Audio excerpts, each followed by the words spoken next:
إن الحمد لله نحمده تعالى ونستعينه ونستغفره ونعوذ بالله من شرور أنفسنا ومن سيئات أعمالنا من يهده الله فلا مضل له ومن يضلله فلا هادي له أشهد أن لا إله إلا الله وحده لا شريك له وأشهد أن محمدا عبده ورسوله يا أيها الذين آمنوا اتقوا الله حق تقاته ولا تموتن إلا وأنتم مسلمون يا أيها الناس اتقوا ربكم الذي خلقكم من نفس واحدة وخلق منها زوجها وبث منهما رجالا كثيرا ونساء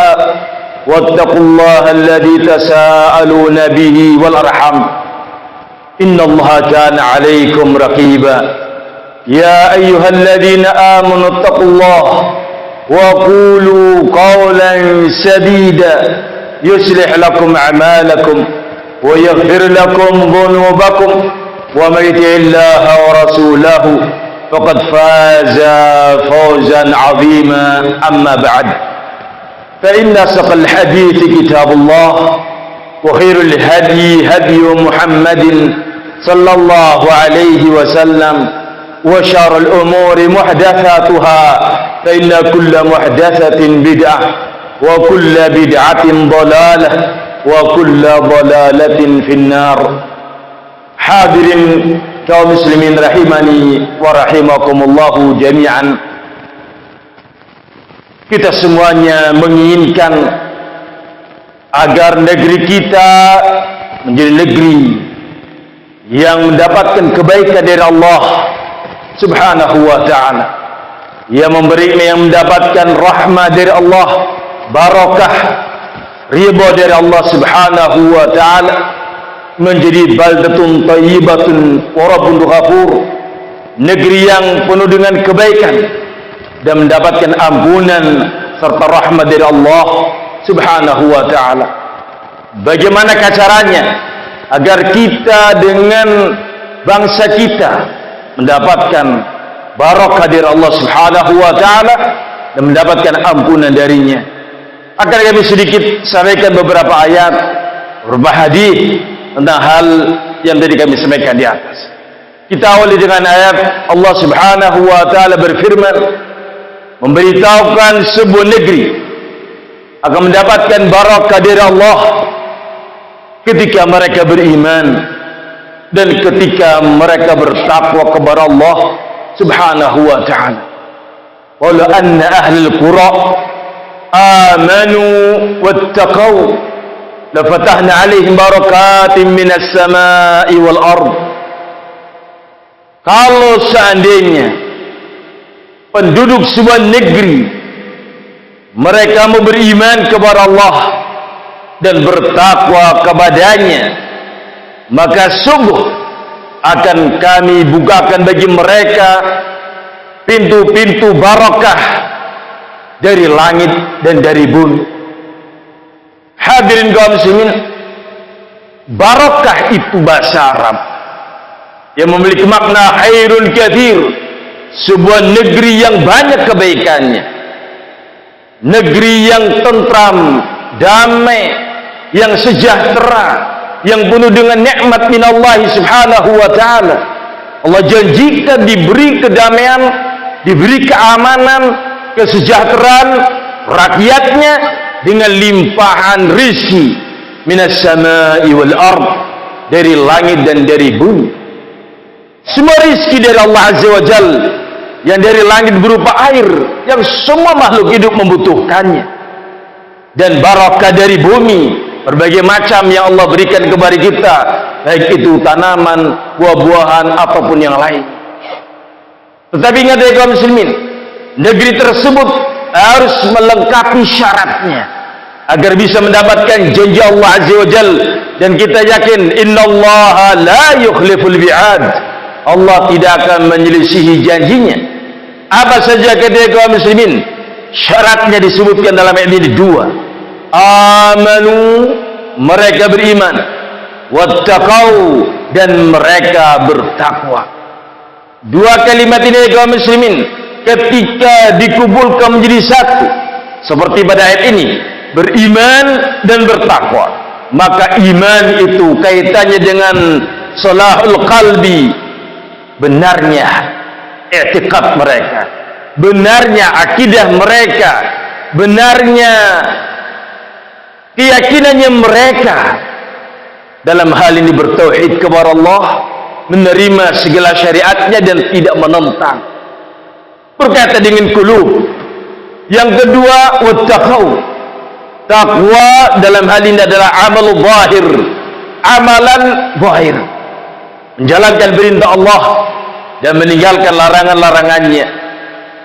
Warganya melakukan yang diperintahkan, masyarakatnya meninggalkan yang dilarang. Nampak di mana-mana kaum muslimin melakukan agamanya dengan baik, mentaati Allah Azza wa Jal secara lahiriah, maka Allah akan berikan kebaikan, barakat, kebaikan yang begitu banyak dari langit dan juga barakah dari bumi. Mari kita kaum muslimin tunaikan dua syaratnya, maka Allah akan memberikan kepada kita kebaikan.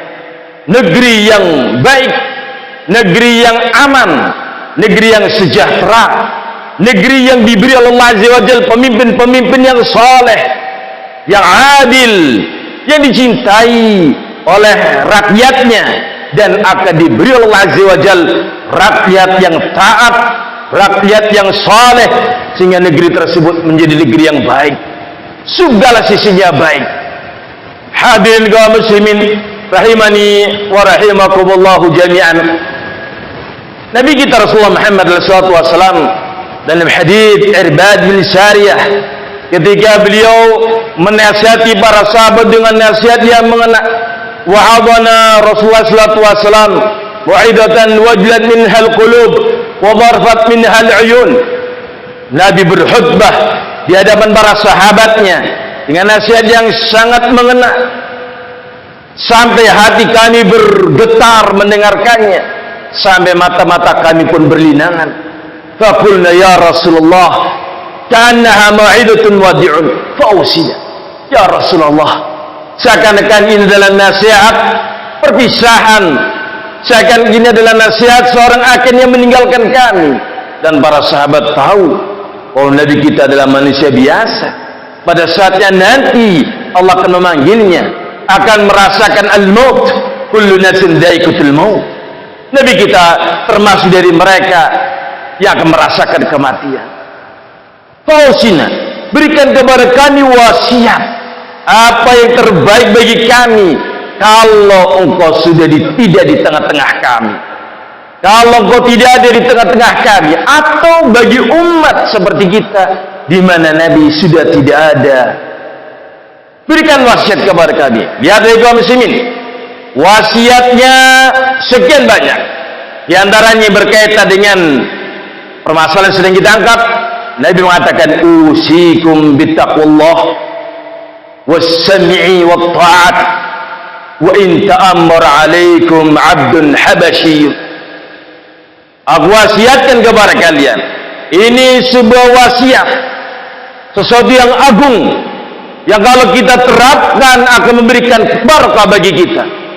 Aku wasiatkan kepada kalian untuk bertakwa kepada Allah Subhanahu wa ta'ala. Disebutkan dalam hadis ini kalimat takwa saja, tidak disebutkan dalam hadis ini iman. Maka ketika iman disebut sendirian, mencakup padanya takwa. Demikian pula ketika takwa disebut sendirian, maka yang mencakup padanya iman. Usikum bittaqwallah, aku wasiatkan kepada kalian untuk bertakwa kepada Allah Subhanahu wa ta'ala, was-sam'i wa ta'ati, dan aku wasiatkan kepada kalian untuk selalu mendengar dan taat, walaupun seandainya yang memimpin kalian, yang menguasai kalian adalah seorang budak, dari negeri Habasyah. Kita tahu kaum muslimin, ini adalah hiperbola, mubalaghah dari Nabi, dikarenakan yang namanya pemimpin jikalau itu melalui pemilihan dan itu memiliki kriteria yang syar'i. Rasul mengatakan namanya wal amr itu adalah dari Quraisy, al-a'immatu min Quraisy.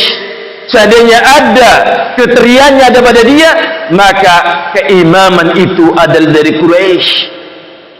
Sehingga yang pertama kali dipilih sepeninggal Nabi Abu Bakar Siddiq min Quraisy. Yang kedua Abu Bakar Siddiq, yang kedua adalah Umar bin Khattab min Quraisy. Jikalau mekanismenya seperti itu. Hadirin kaum muslimin, yakni kalaulah seandainya yang menguasai kalian seorang yang semisal itu, tetap harus mendengar, tetap harus mentaati. Ini kaum muslimin disebut oleh para ulama kita. Perintah bertakwa kepada Allah. Setiap individu harus bertakwa kepada Allah Azza wa Jalla. Belajar tentang Islam dan mengamalkannya dalam kehidupan. Menjadi soleh pribadi kita masing-masing. Menjadi bertakwa pribadi kita masing-masing. Dan kemudian untuk perbaikan umat menyeluruh diatur dalam Islam antara keterkaitan rakyat dengan pemerintahnya, antara rakyat dengan pemerintahnya. Nabi memberitahukan kewajiban mendengar dan mentaati agar negara tersebut, bangsa tersebut mendapatkan barakah dari Allah Subhanahu wa ta'ala. Hadirin kaum muslimin, satu sisi Islam mengatur pemerintah, satu sisi Islam mengatur rakyat. Di antara dalil yang menunjukkan tentang agama Islam mengatur para pemerintah, diingatkan dalam hadis yang panjang, di antara ucapannya kullukum ra'in wa kullukum mas'ulun an ra'iyatihi wal imamu ra'in wa huwa mas'ulun an ra'iyatihi. Al hadis. Setiap kalian adalah pemimpin, akan diminta pertanggungjawaban akan kepemimpinannya. Nabi memberitahukan serinci wal imamu ra'in. Imam itu adalah pemimpin. Siapapun anda yang menjadi imam akan diminta pertanggungjawaban atas kepemimpinannya. Dimulai kepemimpinan dalam rumah tangga. Ar-rajul ra'in fi ahli baitih, seorang laki-laki memimpin rumah tangganya, dan seterusnya al-hadis. Pemimpin dari kaum muslimin, dari yang paling kecil RT, RW, lurah, camat, bupati provinsi, wali kota, sampai presiden. Hati-hati, kalian akan dituntut nanti di yaumul qiyamah. Mendengarkan hadis ini, tentunya para imam itu, siapapun dia, harus bertanggung jawab menjadi seorang imam yang betul-betul imam, yang menjadi contoh bagi rakyat. Ma min 'abdin, disebutkan dalam hadis yang lainnya, ma min 'abdin yassari'illahu ar-ra'iyah, tidak seorang manusia pun dia diberi oleh Allah Azza wa Jalla amanah kepemimpinan, wa huwa ghashun, disebutkan wa yamut wa ghashun fi ra'iyatihi, namun ternyata dia tidak memenuhi tanggung jawab itu. Diberi amanah kepemimpinan, namun dia tidak menunaikan amanah itu, kecuali dia akan menjadi ashabun nar wal iyadu billah. Bahkan disebutkan lam yarih rayatal jannah, imam yang semisal ini tidak akan mencium wanginya surga. Maka hadirin kaum muslimin, siapapun anda sebagai wulatul umur, sebagai pejabat apapun, pimpinan apapun, hendaknya anda bertanggung jawab sesuai dengan amanah yang diamanahkan kepadanya. Jangan sampai menjadi imam yang kemudian imam tersebut melalaikan tanggung jawabnya, bahkan dia berbuat khianat, tidak menunaikan apa yang diamanahkannya, maka padanya terdapat sifat munafikin dan dia akan menanggung akibat dari kepemimpinan yang dia tidak lakukan. Kata kaum muslimin, kalau ada imam yang adil, mendapatkan apresiasi dari Allah Azza wa Jalla, mendapatkan pahala besar. Al-imamu adil, salah seorang di antara 7 golongan yang akan mendapatkan naungan di hari tidak ada naungan kecuali naungan Allah Subhanahu wa taala. Sab'atun yudhilluhumullah fi dhillihi yawma la dhilla illa dhilluh. Ada 7 golongan manusia nanti di mahsyar akan dinaungi Allah Subhanahu wa taala di hari tidak ada naungan kecuali naungan yang Allah ciptakan. Yang pertama adalah al-imamu adil, imam yang adil. Maka jikalau syarat-syarat sebagai wulatul umur terpenuhi, maka kaum muslimin bergembiralah. Allah akan memberikan barokah yang banyak bagi negeri kita ini. Dan yang kedua adalah Allah mengatur tentang rakyat, apa yang harus dilakukan oleh rakyat terhadap pemerintahnya. Akan kami sampaikan insyaallah pada khutbah yang kedua. Aqulu qouli hadza fastaghfiruh innahu huwal ghafurur rahim.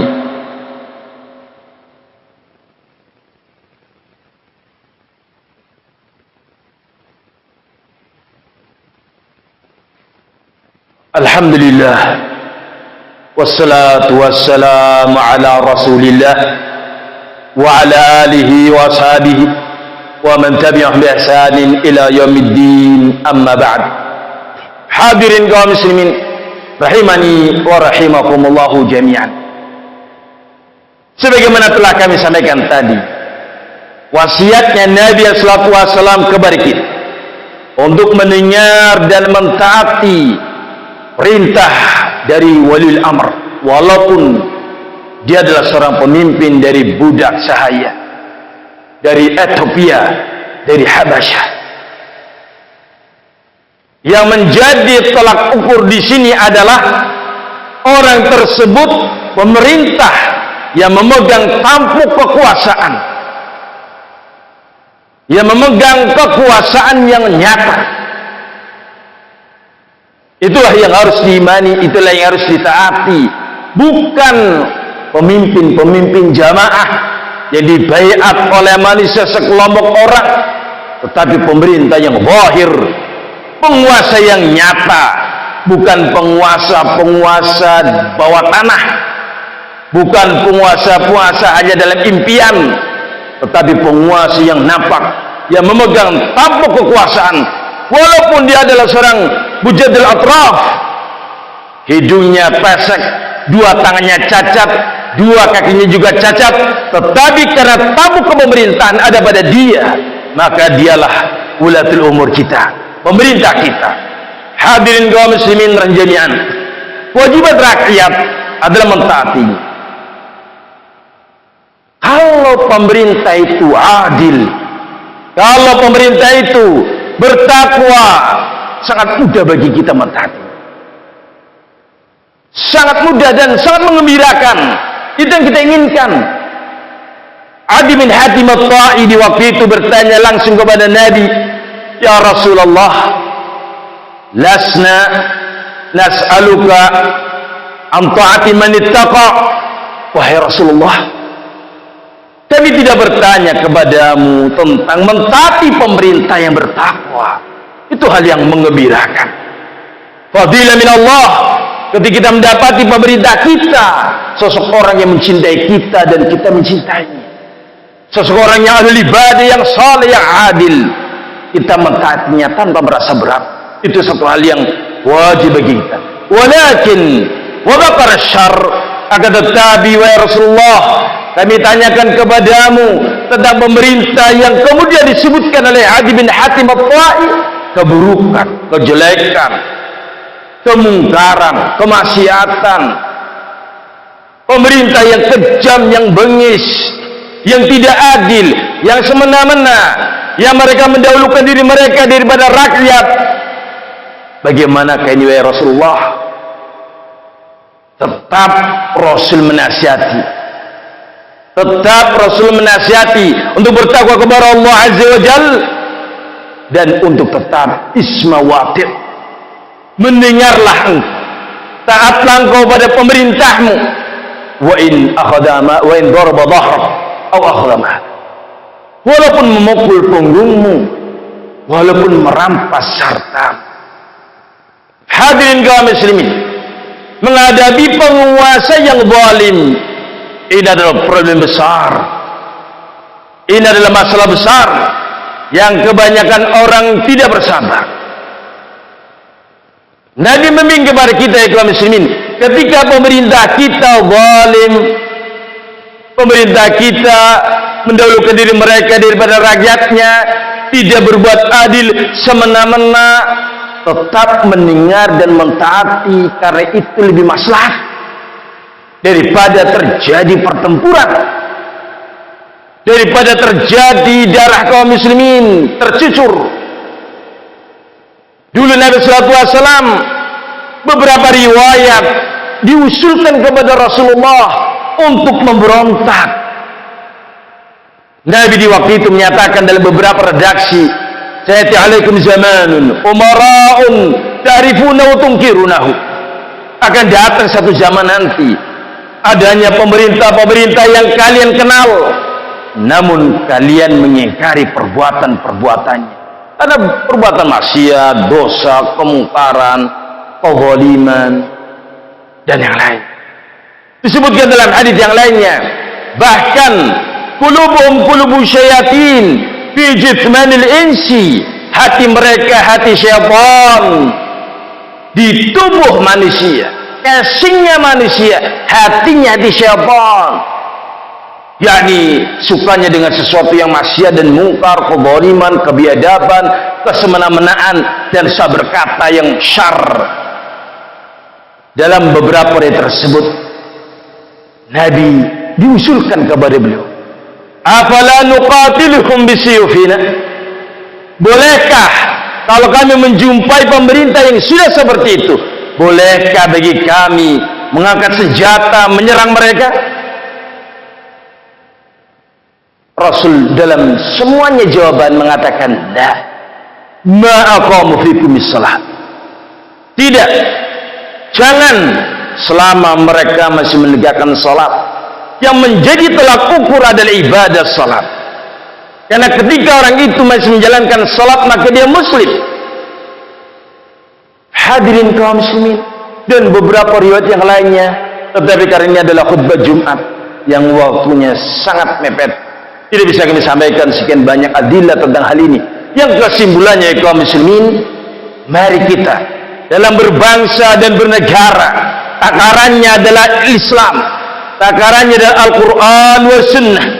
Jangan ditolak ukuri atau dinilai dengan perasaan. Kenapa? Karena mudah-mudahan dengan itu Allah berikan barokah kepada kita. Mudah-mudahan dengan kita rakyat, dimulai dari rakyat, jangan menuntut para ulul amr, jangan menuntut mereka para pejabat terlebih dahulu. Terapkan dulu iman dan takwa pada diri kita masing-masing, maka mudah-mudahan Allah memberikan janjinya kepada kita, memberikan keamanan, kesejahteraan, barokah di langit dan bumi, dan diberikan kepada kita pemerintah yang baik, yang saleh, yang beriman, yang bertakwa.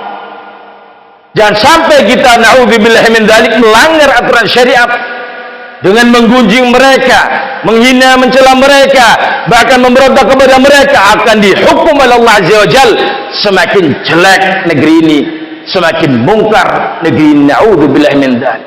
Mudah-mudahan Allah Subhanahu wa taala memberikan kepada kita iman dan takwa, agar supaya mendapatkan negeri yang barokah. Mudah-mudahan Allah Subhanahu wa taala memudahkan kepada kita dalam beramal saleh. Mudah-mudahan Allah memberikan kepada kita negeri yang thayyibah, baldatun thayyibatun wa rabbul ghafur. Allahumma salli ala Muhammad wa ala ali Muhammad kama sallaita ala Ibrahim wa ala ali Ibrahim innaka Hamidum Majid. Allahumma ighfir lana dhunubana wa kaffir 'anna sayyi'atina wa tawaffana ma'al abrar. Allahumma ya muqallibal qulub thabbit qulubana ala dinik, wa ya musarrifal qulub isrif qulubana ala ta'atik. Allahumma arinal haqqa haqqan فارزقنا اتباعه وارنا الباطل باطلا فارزقنا اجتنابه. ربنا آتنا في الدنيا حسنة وفي الآخرة حسنة وقنا عذاب النار. أقيموا الصلاة.